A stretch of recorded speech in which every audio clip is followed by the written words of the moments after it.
Hello everybody and welcome back to Yalan app. In this video I'm going to show you a step-by-step guide on exactly how to fix Oblivion Remastered GPU crash dump triggered fatal error. So basically this has happened to me a couple of times and I was able to find a fix from my side. So what I did firstly, I bought the game through Steam, so I need to go to Steam right here. Then I'm going to click on library. Then on my game here I'm going to actually right click. And then I'm going to click where it says manage right here and then browse local files, as you can see. And then it should now take you to this page, which is perfect. So on this one, just right click on this one right here, as you can see. And what you're going to do now, we are going to click on properties right here, then click on details. So click on details.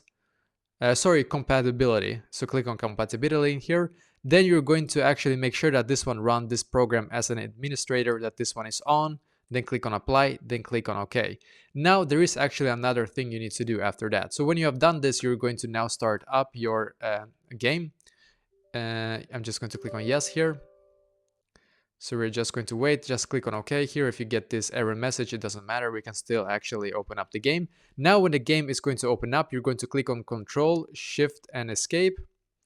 And then you should be able to view the task manager here. Now what you're going to do, you're going to click on details right here. You're going to scroll down and find the game in here. For me, for some reason, I have two of these, but you're going to just see the one that is taking, like, as you can see, the CPU and stuff like that here. Where it go?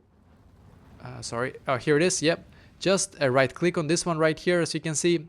Then what you're going to do, you're going to click on set priority and you have to have it to set to high. Then click on change priority. Now you can start playing the game and hopefully now it's going to work for you as well.